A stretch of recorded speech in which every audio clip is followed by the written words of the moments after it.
বিসমিল্লাহির রহমানির রহিম আলহামদুলিল্লাহি রাব্বিল আলামিন ওয়াসসালাতু ওয়াসসালামু আলা সাইয়্যিদিল মুরসালিন ওয়া আলিহি ওয়া সাহবিহি ওয়া বারিক ওয়া সাল্লিম আম্মা বা'দু ফাআউযু বিল্লাহি মিনাশ শাইতানির রাজীম বিসমিল্লাহির রহমানির রহিম লাকাদ কানা লাকুম ফি রাসূলিল্লাহি উসওয়াতুন হাসানাহ ওয়া ক্বালা আন-নাবিয়্যু সাল্লাল্লাহু আলাইহি ওয়া সাল্লাম মান আহাব্বা সুন্নতি ফাকাদ আহাব্বানি ওয়া মান আহাব্বানি কানা মা'i ফিল জান্নাহ আও কামা ক্বালা আলাইহিস সালাতু ওয়াস সালাম।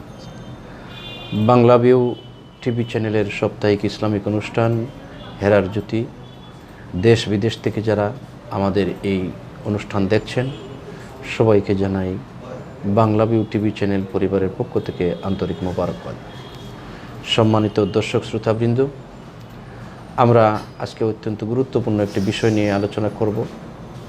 এই মাস হচ্ছে রবিউল আউয়াল মাস।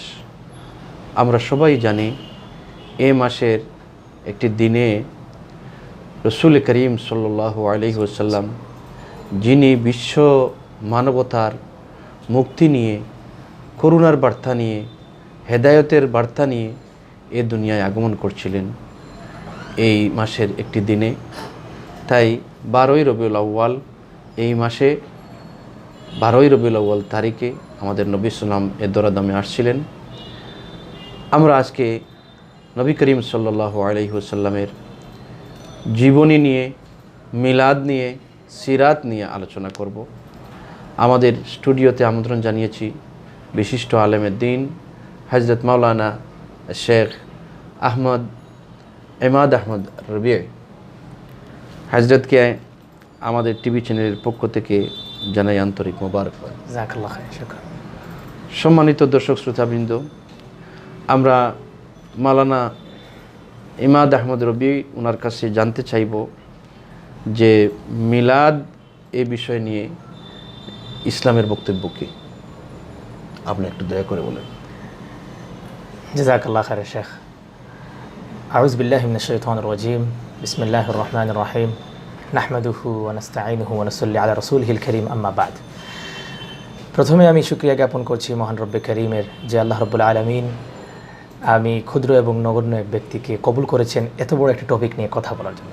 তারপর আমি শুকরিয়া জ্ঞাপন করছি আপনার, যে এখানে আমাকে ইনভাইট করার জন্য আর এই টপিকে কথা বলার জন্য। এবং আপনাদের সবাইকে, respected viewers from Hera Jyoti program and from Bangla View, welcome to you everyone. Respected viewers, I hope that you are all are in good health and iman wherever and whenever you're watching this program from. Thank you for joining me in today. যে বা যেখান থেকে দূরের এবং কাছের সমস্ত দর্শকদেরকে অভিবাদন এবং সালাম জানাচ্ছে হচ্ছে, এবং আল্লাহ রাব্বুল আলামিনের নাম নিয়ে প্রোগ্রাম শুরু করছি। প্রোগ্রাম শুরু করার পূর্বে যেটা বলা যায় যে আল্লাহ রাব্বুল আলামিন একটি কমন নীতি দিয়ে দিয়েছেন আমাদেরকে, যেটি হচ্ছে যে আপনি এই হাদিসে বলেছেন যে মান আহাব্বা সুন্নতি ফাকাদ আহাব্বানি ওয়া মান আহাব্বানি কানা মা'i ফিল জান্নাহ। এই হাদিসের প্রেক্ষিতে আমি আরেকটি জিনিস অ্যাড করতে চাই। নবী আলাইহিস সালাতু ওয়াস সালাম বলছেন মান আহিয়া সুন্নতি ফাকাদ আহাব্বানি ওয়া মান আহাব্বানি কানা মা'i ফিল জান্নাহ। তো বর্তমানে আপনি আহাব্বা সুন্নাহর মধ্যে সকলে রয়েছেন, আছেন। সকলের ভিতরে নবীর প্রেম রয়েছে, সকলের ভিতরে নবীর সুন্নতকে নিয়ে একটি বড় একটি বিশাল জায়গা তার হৃদয়ের ভিতরে রয়েছে, যেটি সে সুন্নত পালন করে। অনেকে পালন না করলেও হৃদয় দিয়ে ভালোবাসে, এটা আমরা বিশ্বাস করি। কিন্তু বর্তমান সময়ে মান আহিয়া সুন্নতি কতজন রয়েছে? একটি সুন্নত এখন জীবিত করাটা টাফ হয়ে যাচ্ছে। এখন দেখতে হবে যে ওই হাদিসের পাশাপাশি আরেকটি হাদিস যদি নিয়ে আসা যায়, যে আমরা সুন্নতকে জিন্দা করার জন্য যতটুকু না প্রয়াস চালাচ্ছি, ততটুকু সুন্নতকে মহাব্বত করতেছি। মহাব্বত করার তো একটা কৌলি মহাব্বত, একটা ফেয়ালি মহাব্বত। আমরা কৌলি মহাব্বত নিয়ে সবাই কিন্তু অগ্রসরে রয়েছি, কিন্তু তৎক্ষণাৎ in spite of that we are not in the path of the সুন্না ওয়ার উই ডিড দ্য সুন্না। আমাল means work or right as this, যেটা আমরা কাজে পরিণত করবো সেটা হচ্ছে না। এজন্য আমাদের এই সময়ে এখন হাতের মধ্যে আগুন রাখা ততটুকু কষ্ট না যতটুকু একটি সুন্নত পালন করা। আমি এই ব্যাপারে তো বিশ্বনবী সাল্লাল্লাহু আলাইহি ওয়াসাল্লামের এক হাদিস আসছে, মান তামাসসাকা বিসুন্নতি ইনদা ফাসাদি উম্মতি ফালাহু আজরু মিয়াতি শাহিদা। যে ব্যক্তি এই ফিতনার যুগে, যে সময়ে একটি সুন্নতের উপর আমল করা কঠিন, এই সময় যদি একজন মানুষ একটা সুন্নতের উপর আমল করে, তাহলে 100 শহীদের সমপরিমাণ সওয়াব দেওয়া হচ্ছে। এটা তো মানে চিরাচরিত এবং সত্য, 100-100। আল্লাহ রাব্বুল আলামিন পবিত্র কোরআনে সূরা আনফালের প্রথম আয়াতে বলেন, আউযু বিল্লাহি মিনাশ শাইতানির রাজীম, ওয়া আতিউল্লাহা ওয়া রাসূলাহু ইন কুনতুম মুমিনিন। আল্লাহ রাব্বুল আলামিন এভাবে আতিউল্লাহ ওয়ার রাসূল ওয়া আতিউর রাসূল এভাবে বলে বলে অনেক আয়াত আল্লাহ নাজিল করেছেন। তার মধ্যে একটি আয়াত হচ্ছে যে তোমরা আল্লাহর আনুগত্য করো, আল্লাহর সাথে সাথে পরে আল্লাহর রাসূলের আনুগত্য করো, যদি তোমরা বিলিভার হও, বিশ্বাসী হও।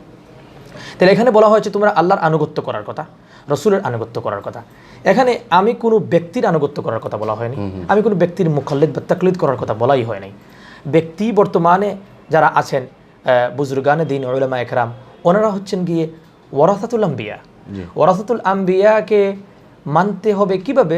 রসুলের কথা যদি ওরা বলেন, লা তাআতা লিমাখলুকিন ফি মাসিয়াতিল খালিক। তাহলে দেখা যাচ্ছে যে ওনাদেরকে আমরা মুকাল্লিদ করব তখন যখন আল্লাহ রসুল এবং আল্লাহর কথাবার্তা হবে।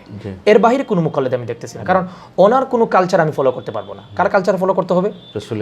নবী সাল্লাল্লাহু আলাইহি সাল্লামের, রাসূল করিম সাল্লাল্লাহু আলাইহি সাল্লামের। এখন উনি কি বললেন, আমার আকাবিররা কি করে গেছেন, রসুল কি করছেন না করছেন সেটা না দেখে আমার পূর্বজন কি করে গেছেন সেটা দেখে যদি আমি লক্ষ্য রাখি, তাহলে আমার ঈমান আর আমল আস্তে আস্তে ধ্বংসের দিকে চলে যাবে। কারণ ওনারা ওনাদের ব্যক্তিগত কিন্তু ইনফেরাদে আমল করতে পারেন, সেটা ইসলামে নাই, ধর্তব্য নাই এবং নাই। ওনারা করতে পারেন সেটা যদি ইসলামিক হয় আলহামদুলিল্লাহ, ইসলামিক না হলে সেটা পরকালে জবাব ওনাদেরকে দিতে হবে। কিন্তু আমরা আমাদের উস্তাদ বা আকাবিরদেরকে মানতেই হবে, কারণ ওনারাই হচ্ছেন আমাদের ওয়ারাসাতুল আম্বিয়া।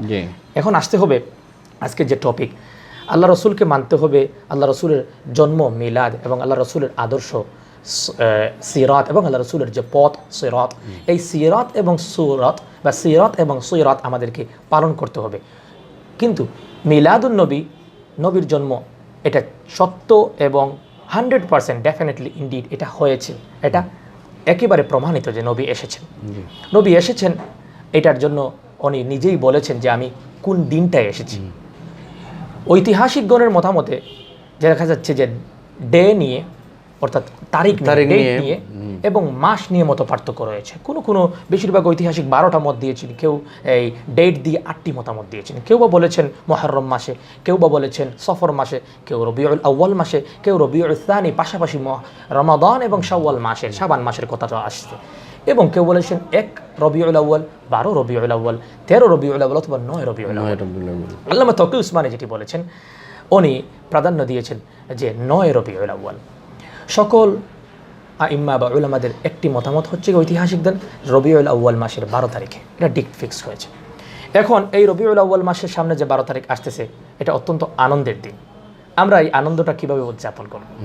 আমরা এই আনন্দটা উদযাপন করব আমাদের আমলের মাধ্যমে। কারণ আল্লাহ রসুল সাল্লাল্লাহু আলাইহি ওয়াসাল্লাম বলে গেছেন যে সাহাবা যখন জিজ্ঞেস করছেন যে আমি তো নবুয়ত পেয়েছি, তখনই আদম যখন মাটির সাথে লুটাইতে হয়েছে, মানে আদম যখন বাইনার রূহ ওয়াল জাসাদ, যখন রূহ প্রদান করা হয়নি শরীরের মধ্যে, এখন মাটির মধ্যে কি করা হচ্ছে, মানে হাবুডুবু খাচ্ছে বা মাটির মধ্যে মানে চাটাইতেছে, সেই অবস্থা এখনো মানে অস্তিত্বই আসেনি, তখন আমার নবুয়ত হয়ে গেছে। কিভাবে? এভাবে বলা হয়েছে, ইন্নী আব্দুল্লাহ ফি উম্মিল কিতাবি লা খাতামুন নাবিয়্যিন, ইন্নী আব্দুল্লাহি মাকতুবুন বি খাতামিন নাবিয়্যিন। এটা বলা হয়েছে যে আমি খাতামুন নাবিয়্যিন বা শেষ নবী হয়ে গেছি তখনই আদম যখন বাইনার রূহ ওয়াল জাসাদ, মানে এই আমার যখন অস্তিত্বও হয় নাই, রূহ প্রদান করার আগেই কিন্তু নবুয়ত চলে এসেছে।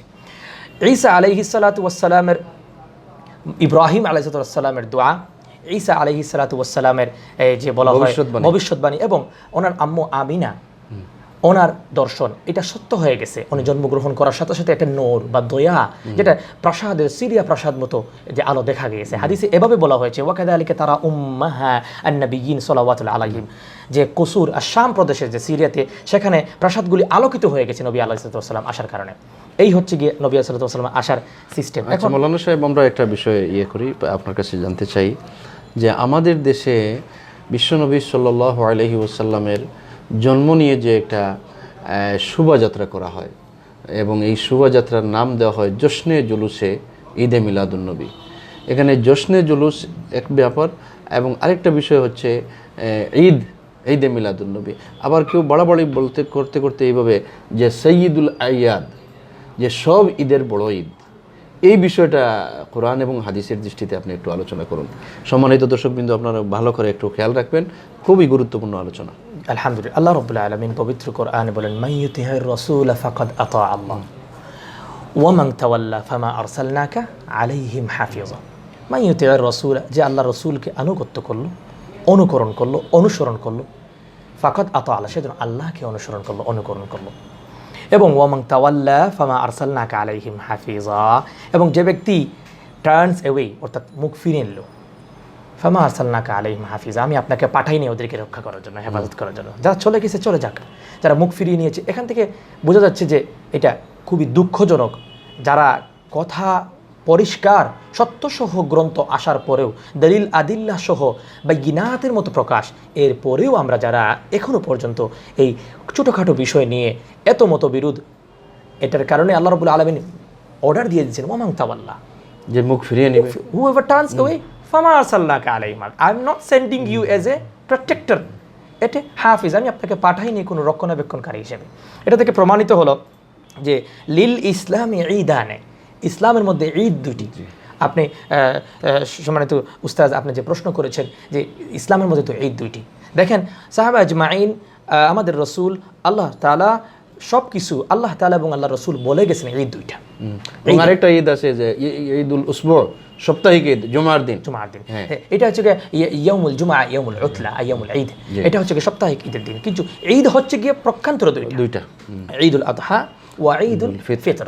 তো ঈদুল ফিতর ওয়াল আদহার পরে যে 3 নম্বর যে ঈদ, এটা আনন্দ বা উৎফুল্লের দিন বলা হয় মিলাদুন নবী। আস্তাগফিরুল্লাহ, আল্লাহ গফুর রহিম। আল্লাহ রাব্বুল আলামিন আমাদেরকে রক্ষা করুক, আল্লাহ রাব্বুল আলামিন আমাদের মুমিন ভাই বা ওনাদের এই আবেগ ভালোবাসাকে কবুল করুক, কিন্তু হেদায়েতের রাস্তাটা দেখিয়ে দিক। কারণ ওই ঈদটাকে ঈদ বলা যাবে না। কারণ কেন বলা যাবে না?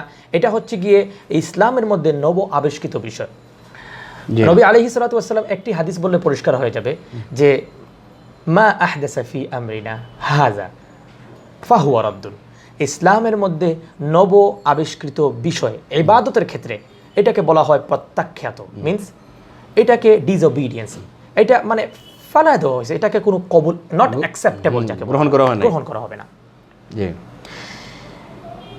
আচ্ছা, এখানে আমরা আরেকটা বিষয়, যে আমরা যে দুটি ঈদ বা সাপ্তাহিক জুমার ঈদ, সাপ্তাহিক জুমা যে দিন, এই দিনে যেমন জোহরের পরিবর্তে 2 রাকাত নামাজ পড়া হয়, খুতবা দেওয়া হয় জোহরের সময়, এই জুমার জন্য কিছু শর্ত আছে।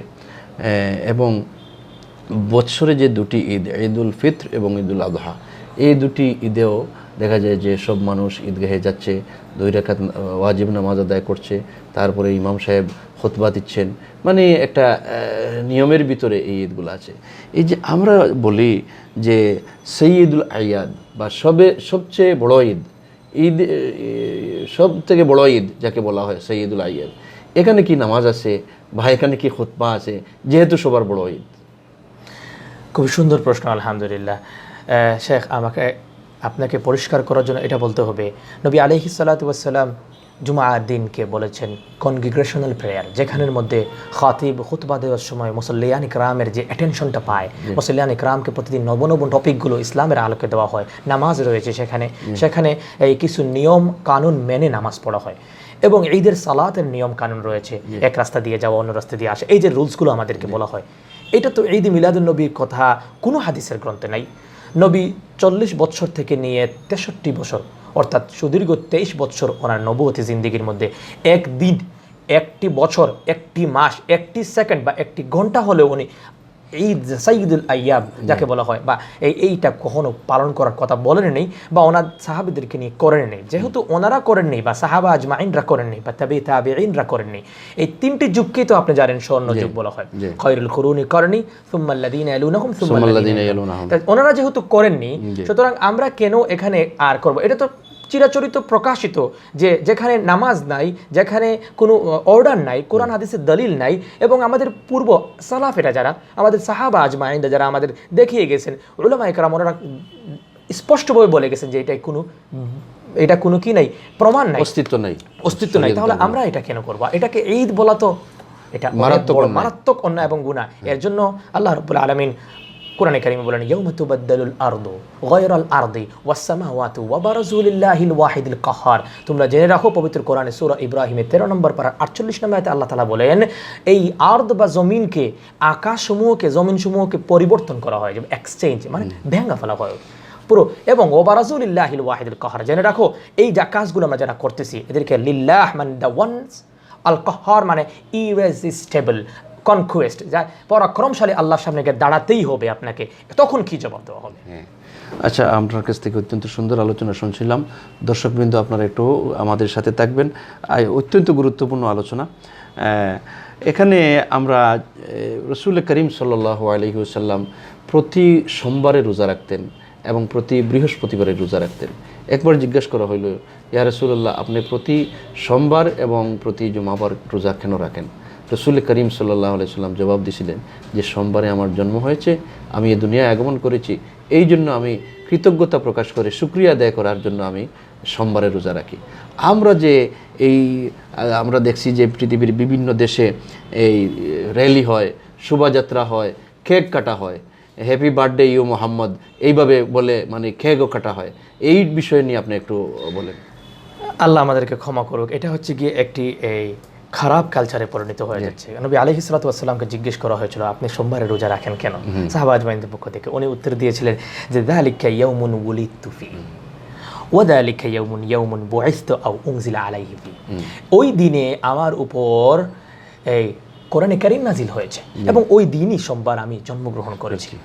এখন এত প্রিয় দিন সোমবার, এটা তো সিরাত, আমরা যদি চলে আসি এই সিরাত যে সপ্তাহে একদিন, মাসে 4 দিন, বৎসরের মধ্যে যদি 4 দিন হলে 4 বারং 36 দিন, আপনাকে প্রতিদিনই আমরা কিন্তু নবী আলাইহিস সালামের ঈদ পালন করতেছি না, নবী আলাইহিস সালামের মিলাদ পালন করতেছি, সিরাত পালন করতেছি, কথা বলে কাজে। ওই মাসে এই মাসে এসে কথা বলতে হবে এরকম কোনো কথা না। প্রত্যেক মাসে আমরা নবীর সিরাত নিয়ে কথা বলতেছি, প্রতি সপ্তাহে আমরা সোমবারে রোজা রেখে কৃতজ্ঞতা প্রকাশ করতেছি। আল্লাহ রাব্বুল আলামিন বলেন ফাসাল্লি লিরাব্বিকা ওয়ানহার, তোমরা so pray to your Lord and sacrifice to him alone, নিজের করুন। এখন আরেকটা হাদিসে বলা হয়েছে যে ওই মাসে আমার জন্ম, ওই মাসে আমার মৃত্যু, ওই মাসে আমি হিজরত করেছি, ওই মাসে আমি নবুয়ত পেয়েছি, ওই মাসে আমি মদিনায় গিয়ে পৌঁছেছি এবং ওই মাসেই আমি কি করেছি, এখানে এই হজরে আসওয়াদের উত্তোলনের কথা বলা হয়েছে। এই হচ্ছে গিয়ে নবী আলাইহিস সালামের সোমবারের কাহিনী। পাশাপাশি বৃহস্পতিবারে এবং সোমবারে আপনার আমার সকলের আমলগুলোকে উত্তোলন করা হয় আল্লাহর সামনে, সাপ্তাহিক রিপোর্ট। এই 2 দিন আপনাকে রোজা রাখার কথা বলা হয়েছে। এই জন্য মুসা আলাইহিস সালামের খুশিতে দেখবেন রোজা রাখা হয়, আশুরা বলে। তাহলে এটা থেকে প্রমাণ হলো যে কৃতজ্ঞতা স্বরূপ রোজা রাখার কথা বলা হয়েছে। আমরা যদি নবীর প্রকৃত উম্মত হয়ে থাকি, আর যদি উনি আমাদের সালাত এবং দুরুদ সালামের উত্তর সাথে সাথে দিয়ে থাকেন, যেভাবে বলা হয় ইন্নাল্লাহা ওয়া মালাইকাতাহু ইউসাল্লুনা আলান নবী, তাহলে এটা সত্য। আমাদেরকে রসুল প্রেমিক সত্যিকার যদি হতে হয়, তাহলে আমাদেরকে সোমবারে রোজা রাখার কথা, কৃতজ্ঞতা প্রকাশ করতে হবে। যে সম্মানিত দর্শক শ্রোতাবৃন্দ, আমাদের সময় একদম শেষ পর্যায়ে চলে আসছি। আমরা আশা করব যে এই বিষয়গুলো নিয়ে আরও আলোচনা করার দরকার আছে, কারণ আমরা ইবাদতের চেয়েও আমরা বেদাতের দিকে চলে যাচ্ছি, দাবিত হচ্ছি। অথচ বিশ্বনবী সাল্লাল্লাহু আলাইহি সাল্লামকে আল্লাহ পাক রব্বুল আলামিন বলে দিয়েছেন, মা আতাকুমুর রাসূলু ফাখুযুহু ওয়া মা নাহাকুম আনহু ফান্তাহু, যে হে নবী সাল্লাল্লাহু আলাইহি সাল্লাম, আপনি যা নিয়ে এসেছেন তা যেন আপনার উম্মত আমল করে, ওমা নাহাকুম আনহু ফান্তাহু, এবং যা নিষেধ আপনি করেছেন তা থেকে যেন তা সবাই বিরত থাকে। তো আমরা মোহতারাম শেখ রবি সাহেবকে আমরা মোবারকবাদ জানাই যে আমাদের এখানে স্টুডিওতে আসার জন্য। ভবিষ্যতেও এই বিষয়গুলো নিয়ে আপনার সাথেই আলোচনা করে আরও আমরা এটা সময় শেষ পর্যায়ে চলে যাব আর কি।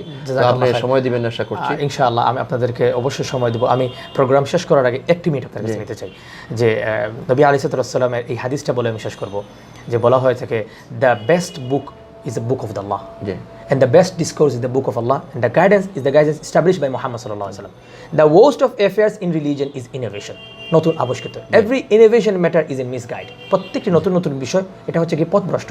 every misguide is in hellfire, প্রত্যেকটা পথভ্রষ্টতা জাহান্নামে যাওয়ার কারণ। আল্লাহ রাব্বুল আলামিন আমাদেরকে জাহান্নাম থেকে বাঁচিয়ে জান্নাতে দেন। আর এই সময় এই দিনে এগুলা খারাপ জিনিসগুলো কেক কেটে অথবা জশ্ন জুলুসের নামে আমরা এগুলো পরিহার করি, এগুলোতে যাব না, আমাদের ফ্যামিলি মেম্বারসদেরকে প্রোটেক্ট করি, বুঝাই এগুলোতে যাওয়া ঠিক হবে না। আমাদের ফ্যামিলি মেম্বারসরা করে না, এগুলো কারাই করে আমরা তো বুঝতে পারছি না। এগুলো অন্য কিছু, অন্য কোনো অজ্ঞ শরীয়তের বিষয়ে যাদের জ্ঞান কম, এই জন্য গোঁড়ামিতা প্রত্যাহার করে আমরা জ্ঞানটা হাসিল করার চেষ্টা করবো ইনশাআল্লাহ। আল্লাহ রাব্বুল আলামিন আমাদেরকে তৌফিক দান করুক, আমিন। যে ধন্যবাদ সম্মানিত দর্শক শ্রোতাবৃন্দ, আমাদের এই অনুষ্ঠানটা যারা আপনারা দেখবেন, লাইক দিবেন, শেয়ার করবেন, কমেন্টও করবেন, সেই আশাবাদ ব্যক্ত করে আজকের অনুষ্ঠান এখানেই সমাপ্ত করছি।